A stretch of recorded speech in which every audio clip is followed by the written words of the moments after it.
मित्रों राम राम।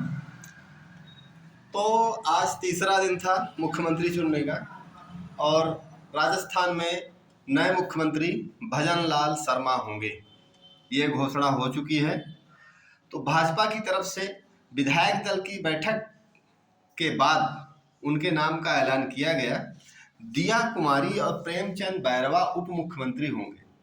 आपको ये जानना जरूरी है कि भजन लाल शर्मा ब्राह्मण चेहरा है, दिया कुमारी और राजपूत क्षत्रिय चेहरा है और प्रेमचंद बैरवा जो है वो दलित चेहरा माने जाते हैं।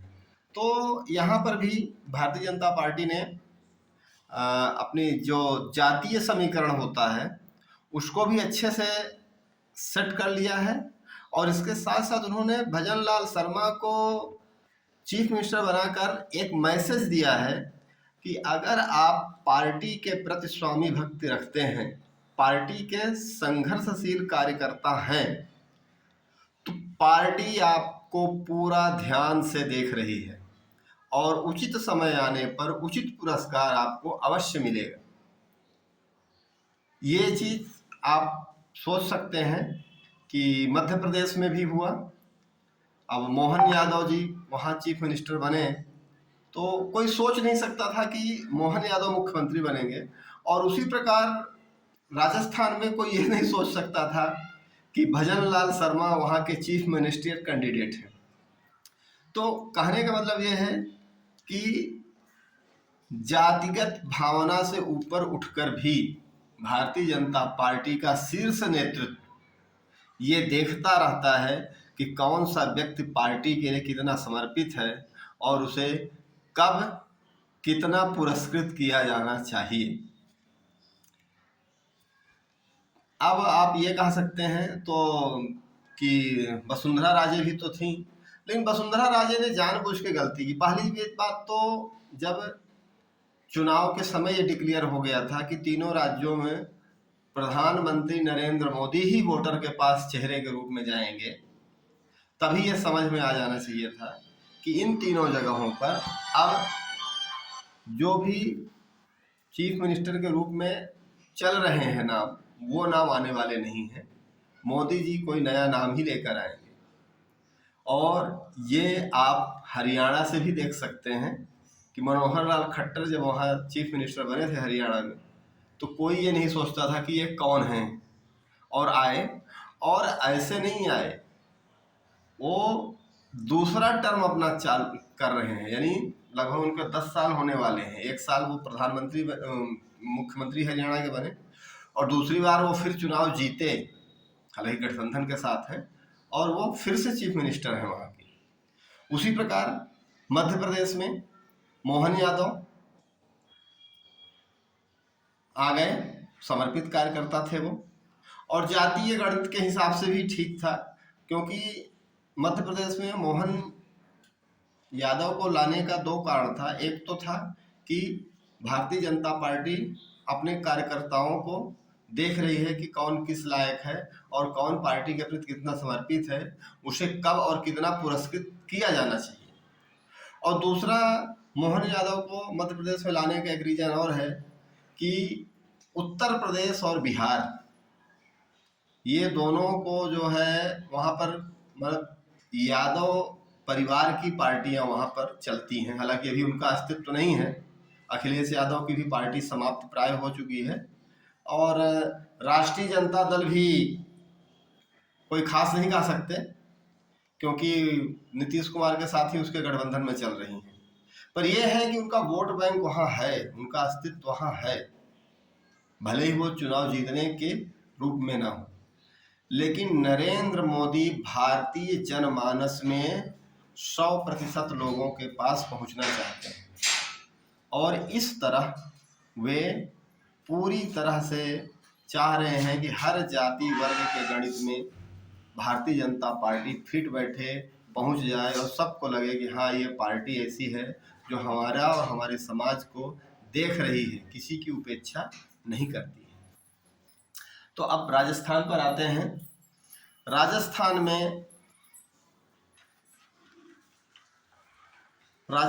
में राजनाथ सिंह गए थे उनके साथ सरोज पांडे जी गई थी और महाराष्ट्र से विनोद तावड़े जी गए थे। तो इन लोगों ने वहाँ जाके विधायकों से मिले और फिर शीर्ष नेतृत्व यानी नरेंद्र मोदी और अमित शाह का क्या निर्णय है इसको वहाँ उन लोगों के सामने रखा और उस पर सहमति बनाई।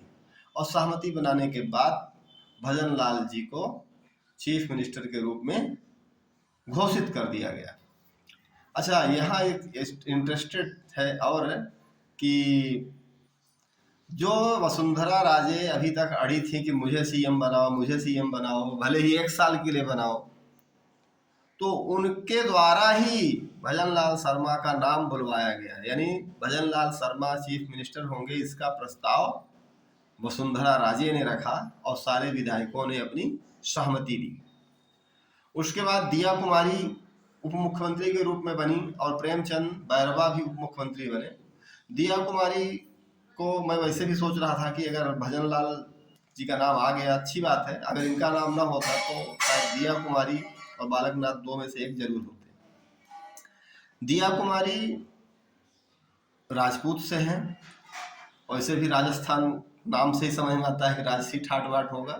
और दिया कुमारी इतना ही नहीं, मतलब हिंदू धर्म का ध्वजावाहक भी हैं और अपने आप को स्वयं श्री रामचंद्र जी का वंशज बताती हैं। इसके अलावा प्रेमचंद बैरवा वहाँ दलित वर्ग से हैं। तो सारे समीकरण भी इन दोनों को रखने से साध लिया गया। तो रक्षा मंत्री राजनाथ सिंह और सरोज पांडे जी और विनोद तावड़े जी के समक्ष वसुंधरा राजे सिंधिया ने मुख्यमंत्री भजन लाल शर्मा जी का नाम रखा चीफ मिनिस्टर के लिए और वो राजस्थान के अब नए चीफ मिनिस्टर होंगे। अब आपको थोड़ा सा ये जानना चाहिए कि आखिर भजन लाल शर्मा हैं कौन, जानना जरूरी है क्योंकि अभी तक तो कोई जानता नहीं था। तो भैया भजन लाल शर्मा सांगानेर से पहली बार विधायक बने हैं और पार्टी के महामंत्री हैं। विधायक दल की बैठक में भजन लाल को विधायक दल का नेता चुना गया। विधायकों ने उन्हें अपना नेता चुना। पर्यवेक्षकों की मौजूदगी में सर्वसम्मति से विधायकों ने उन्हें अपना नेता चुना। तो भजन लाल कौन है? भजन लाल भारतीय जनता पार्टी के महामंत्री हैं और सांगनेर, राजस्थान की सांगनेर विधानसभा सीट से पहली बार चुनाव लड़े, जीते और अब मुख्यमंत्री हैं। भजन लाल शर्मा मूल रूप से, मतलब उनका जो निवास है, तो भजन लाल शर्मा मूलतः भरतपुर के रहने वाले, राजस्थान में ही भरतपुर है, तो भरतपुर के रहने वाले हैं। संगठन में लंबे समय से सक्रिय हैं। भाजपा ने उन्हें पहली बार जयपुर की सांगनेर से चुनाव लड़ाया और वो जीते भी।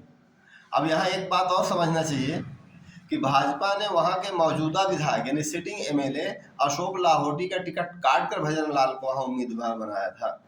भजन लाल शर्मा ने कांग्रेस के पुष्पेंद्र भारद्वाज को 48,081 वोटों से हराया था। कांग्रेस के जो वहाँ लड़ रहे थे चुनाव पुष्पेंद्र भारद्वाज, उनको 48,081 वोटों से हराया था। और शैक्षणिक योग्यता की बात करते हैं अगर कि भजन लाल कितना पढ़े लिखे हैं, तो शैक्षणिक योग्यता की बात करें तो भजन लाल शर्मा राजस्थान विश्वविद्यालय से पोस्ट ग्रेजुएट हैं, है ना। और 1993 में पॉलिटिक्स में उन्होंने एमए किया था। भाई पॉलिटिक्स में एमए किए हो तो राजनीति में तो जाने हैं। अब थोड़ा सा एक चीज़ और समझ लेते हैं कि भजन लाल शर्मा की कुल संपत्ति कितनी है, कितने धनी हैं। तो भजन लाल शर्मा के पास 1,40,00,000 रुपए की संपत्ति है और देनदारी 35 लाख रुपए है। विधानसभा चुनाव में दिए गए ब्यौरे से संबंधित हलफनामे के मुताबिक राजस्थान के नए मुख्यमंत्री की नेटवर्थ 1,15,000 रुपए नगद है। बैंक खातों में करीब 11 लाख रुपए उनके जमा हैं। इन्होंने जो अपना आय से संबंधित जानकारी दी थी उसमें इन्होंने ये भी बताया था कि उनके पास 3 तोला सोना है और LIC तथा HDFC की 2 बीमा पॉलिसी भी हैं। इसके अलावा भजन लाल शर्मा के पास टाटा सफारी गाड़ी है जिसकी कीमत 5 लाख रुपए हलफनामे में बताई गई है, और एक टीवीएस विक्टर बाइक भी है। तो एक बाइक है मोटरसाइकिल, एक टाटा सफारी, 3 तोला सोना और 1,40,00,000 रुपए संपत्ति के मालिक हैं ये। अब थोड़ा सा जानकारी आपको ये भी बता दूं कि राजस्थान की जो उप मुख्यमंत्री बनाई गई हैं राजकुमारी दिया कुमारी, उनके बारे में। तो राजस्थान के उप मुख्यमंत्री की जिम्मेदारी दिया कुमारी संभालेंगी। साथ में एक और भी हैं बैरवा जी। तो जयपुर की राजघराने से राजकुमारी दिया कुमारी जो है वो जयपुर के राजघराने से हैं, और विद्याधर नगर विधानसभा सीट से उन्होंने चुनाव लड़ा था और वो वहां से चुनाव जीती भी। वे ब्रिगेडियर भवानी सिंह और महारानी पद्मिनी देवी की पुत्री हैं। दिया कुमारी जो हैं वो ब्रिगेडियर भवानी सिंह और महारानी पद्मिनी देवी की पुत्री हैं। उन्होंने 10 वर्ष पहले राजनीति का सफर शुरू किया था। मार्च 2013 एग्जैक्ट मंथ तो नहीं बता सकता, लेकिन 2013 में सवाई माधोपुर से वो एमएलए चुनी गई थी, विधानसभा चुनाव लड़ी और वहां से विधायक बनी थी। दिया कुमारी 2019 में राजसमंद से लोकसभा का चुनाव जीता।